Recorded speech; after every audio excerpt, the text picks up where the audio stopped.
Watch ABC 6 News first at 4 immediately after Hot Bench. This is Southern New England's trusted news source, Good Morning Providence. All right, here's a live look outside our downtown Providence studios this morning on your Tuesday. Here are some of the top stories you'll see on Good Morning Providence. 2 families are without a home today after a massive fire tore through a building in Pawtucket last night. We're going to take a look at the lengthy battle against that fire and the costly injuries first responders had.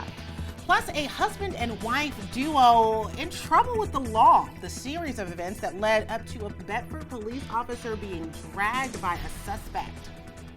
And standing with Israel, the hundreds of Rhode Islanders gathering to pray for Israelites under attack and why some communities are rallying for the opposing side. And good morning. Thank you for joining us. I'm Tara Lene Zach. Hi there. Happy Tuesday. I'm Cara Bailey. It is October 10th. We are counting down to amazing things for the rest of the year. And we've even got some surprises in our forecast. Let's check in with ABC6 Storm Tracker meteorologist Ceci Del Carmen. She's here with your first forecast. Hey, Ceci. Hi. Good morning, Cara. Good morning, Tara Lynn. And one of the surprises could be that we could be hitting 70 for tomorrow. We're going from below average temperatures to above normal. But in the meantime, we're dealing with some clouds across the immediate area. Satellite radar showing also and picking up on some isolated showers west of Westerly. Here it is at around 7 in the morning. We'll see those showers at our doorstep. And then as the clock rolls into the 8 o'clock hour, we'll be seeing that overhead. So keep an eye to the sky if you're heading out the door this morning. Keep that rain gear handy. Don't let that umbrella out of your sight. Taunton could be seeing some showers as we head into 2 p.m. this afternoon. So a mix of sun and clouds for this afternoon. Temperatures will remain below seasonable. Right now in Providence, 49 with that wind. Calm and across the rest of the region, this is what we're dealing with. These temperatures in the mid to upper 40s, some 50s across the area. Sunny for much of the week, but a 50-50 weekend is in the forecast. I have those details for you ahead. Tara Lynn? Ceci, thank you. Taking a look at today's top story now at 6:02. 5 adults and 2 children are now displaced after a large house fire in Pawtucket last night. Now, it took crews hours to battle the flames there, and we're told that some firefighters were injured by the massive inferno. Good morning, Providence. Reporter Yanni Trigelis is right outside of where that fire happened in Pawtucket with more on this developing story. Yanni? Yeah, Cara and Tara Lynn, well, 2 firefighters to be exact injured in that fire here yesterday. One of those firefighters were told actually following through the steps inside of the home while he was fighting that fire. Now, thankfully, we are told that he suffered non-life-threatening injuries. The same goes for that other firefighter as well. But I want to give you a look here at video from the scene last night that shows really just how massive this fire was. Like you were saying, the roof has been taken off of this home, as well as windows as well, after it ripped right through this Paisley Street home last night. And it was an all-hands-on-deck approach from several fire departments across the state to try to get this fire under control. In total, 2 Mayday alarms struck throughout the process last night that, as we're told by Pawtucket Battalion Chief Dave Carreo, got into the walls and traveled floor to floor, making it even harder for firefighters to control. As it went out the window, it did what we call auto exposure and just climbed from floor to floor to floor through the windows, because windows are usually lined up along each other. It's difficult to get the hose lines down. When we start throwing the water, the yard turns muddy, there's stones, there's unsure footing. So all that plays into adding the fatigue. When our turnout gear gets wet, it makes it heavier for us to maneuver in. So it's just very labor intensive when we get to an incident like this. And yeah, a really difficult fire for them to take control of last night. In total, 5 adults and 2 children were displaced as a result. We are told the Red Cross was on scene and they did help those families here on scene. And again, we will be speaking more with neighbors. You'll hear from that coming up in the next half hour. We're live in Pawtucket. Yanni Trigelis, ABC 6 News. Yanni, thank you. It's 6:04. Taking a look at some of our other top stories this morning. A New Bedford police officer is now recovering after being dragged by a suspect driving a stolen car. Now, according to police, this happened last Friday afternoon around 1:30. Officer James Marinelli spotted that car, which had been reported stolen, driving down Route 18 and pulled it over.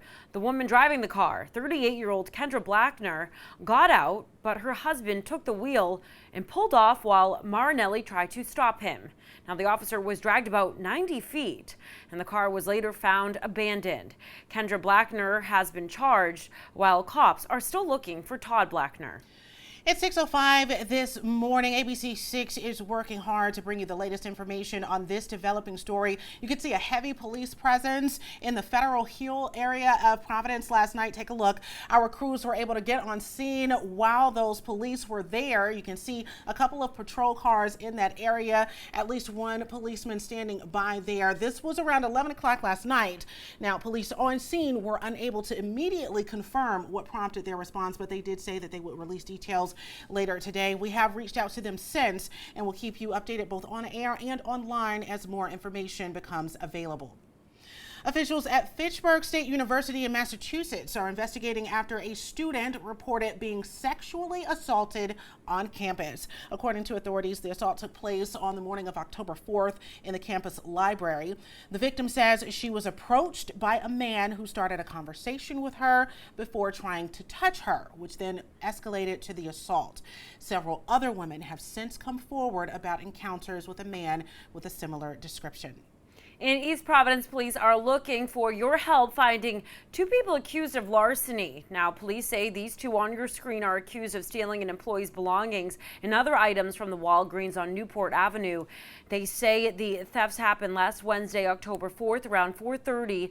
And if you know or you think you know these people, you're asked to contact East Providence Police. All right, at 6:06 this morning, here is a look outside. You can see that sunrise trying to make its way up in the distance, maybe slowly waking up like some of you out there. And we're waking up to a fall feel as we turn it over to ABC 6 Storm Tracker meteorologist Ceci Del Carmen. She has your forecast on the 6. Hey, Ceci. Oh, good morning, Cara. Thank you, and thank you for joining us this morning.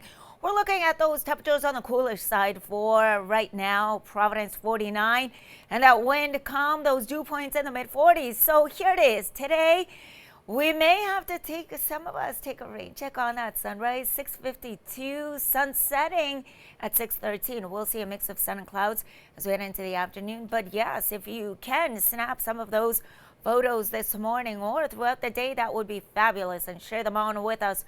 We're starting to see some isolated showers moving into southeastern portions of Connecticut, just west of Westerly, and those clouds increasing as the day progresses. Temperatures right now in the mid to upper 40s, 46 in Smithfield, 48 in Taunton, 46 New Bedford, Martha's Vineyard, upper 40s, mid 50s from Nantucket to Block Island.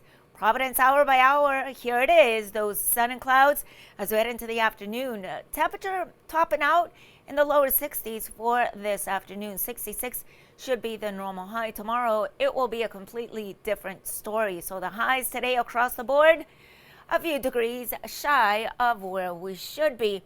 So how is the rest of the week panning out, and what does that shower activity look like for the weekend?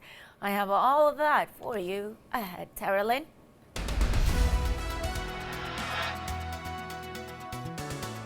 All right, Ceci, thank you so much. It's 6:08. Taking a look at Route 146. Now, we do have that confirmed. That is an accident right now on Route 146. So if you are traveling on that route this morning, please take your time and drive safe out there. We'll keep you updated on air and online as we get more information on that as it comes into the newsroom. Let's take a look at some travel times for you right now before you start your Tuesday. Route 114 northbound White Church to 195. It's looking about 10 minutes. Okay there. I-95 northbound, same